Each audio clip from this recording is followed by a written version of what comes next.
এরপর আহ্বান জানাচ্ছি মাননীয় ছায়ামন্ত্রী ফাহমিদা আক্তার দিশাকে তার বক্তব্য প্রদান করবার জন্য। বিকল্প কে? আমি, তুমি, আমরা।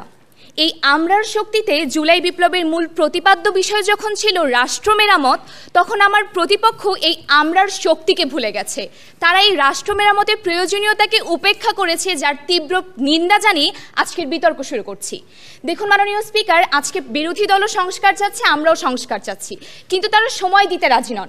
15 বছরের ফ্যাসিবাদের জন্য আমাদের প্রতিটি সেক্টর যেভাবে ঘুণে ধরেছে, সেটা কি আমরা সময় নিয়ে সেটাকে ঠিক করার দাবি রাখতে পারি না মাননীয় স্পিকার?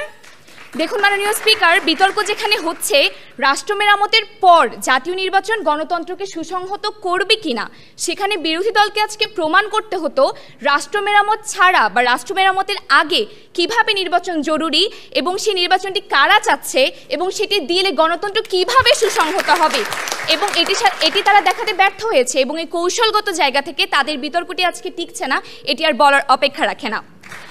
কেউ কথা রাখেনি মাননীয় স্পিকার। 53 বছরের বাংলাদেশে কোনো রাজনৈতিক দলই যখন কথা রাখেনি, তখন সময় এসেছে বিপ্লবী সরকারের মাধ্যমে রাষ্ট্র মেরামতের রূপরেখায় সামাজিক ও রাজনৈতিক চুক্তির পর জাতীয় নির্বাচন ও গণতন্ত্রকে সুসংহত করার।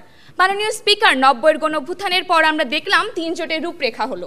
পরপর 3টি জাতীয় নির্বাচনে তত্ত্বাবধায়ক সরকারের অধীনে হবে এমনটি বলা হলো, কিন্তু বিএনপি যখন ক্ষমতায় আসলো, তারা বলল পাগল আর শিশু ছাড়া কেউ নিরপেক্ষ নয়। তারা তখন ভুলে গেল এই তত্ত্বাবধায়ক সরকারের অধীনে নির্বাচন করার কথা।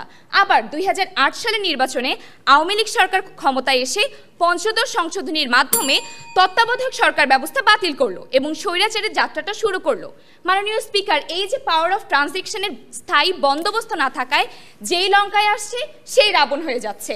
মাননীয় স্পিকার, আমরা এটিই বলছি যে নির্বাচনী ব্যবস্থার মেরামতের পরেই আমরা নির্বাচন দিব এবং সেটি গণতন্ত্রকে সুসংহত করবে। মাননীয় স্পিকার, কেন রাষ্ট্র মেরামত আজকে প্রথমে জরুরি এটি বলছি। আমরা যদি বিগত 3টি বছরের নির্বাচন আমরা দেখি, 2014 সালে বিনা ভোটের নির্বাচন, 2018 সালে রাতের ভোটের নির্বাচন এবং 2024 সালে ডামি ভোটের নির্বাচনে আপনার আমার ভোটাধিকার হরণ করা হয়েছে। আমরা দেখেছি ভোট কেন্দ্রে কুকুর বিড়াল ঘুমানোর ছবি, মৃত মানুষ ভোট দিয়েছে, শিশু কিশোরদের মাধ্যমে ভোট দেওয়া হয়েছে। নির্বাচনী ব্যবস্থাটা কিছুটা এমন ছিল, আমার ভোট আমি দিব, তোমার ভোট আমি দিব, সবার ভোটই আমি দিব। বিরোধী দলকে এখন বলতে চাই, আমরা যদি নির্বাচনী সংস্থার সংস্কার না করতে পারি, যদি বিগত 3টি নির্বাচনে পুলিশ প্রশাসন নির্বাচন কমিশন যারা দায়িত্বরত ছিল তাদেরকে বিচারের আওতায় না আনতে পারি, নির্বাচন কমিশনের সচিবালয়কে আমরা প্রধানমন্ত্রী সচিবালয় থেকে পৃথকীকরণ না করতে পারি, তাহলে আপনারা কিভাবে ভাবছেন যে আমরা এই মুহূর্তে নির্বাচন দিলে গণতন্ত্র সুসংহত হবে?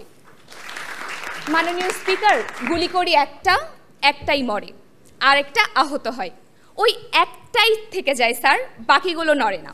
মাননীয় স্পিকার, এই সার্বিক সম্মিলিত মেরামতের মাধ্যমে আমরা এমন একটি রাষ্ট্র গড়ে তুলতে চাই যেন এর পরবর্তীতে যে সরকারই আসুক না কেন, সে যেন আপনার আমার ভোটের অধিকার হরণ করতে না পারে, দেশের মানুষের ভাগ্য নিয়ে খেলতে না পারে। তাই আমি আবারও বলছি মাননীয় স্পিকার, আজকের এই সংসদে আমাদের প্রস্তাবটি গ্রহণ হওয়ার জোর দাবি রাখছি। ধন্যবাদ মাননীয় স্পিকার, ধন্যবাদ সবাইকে।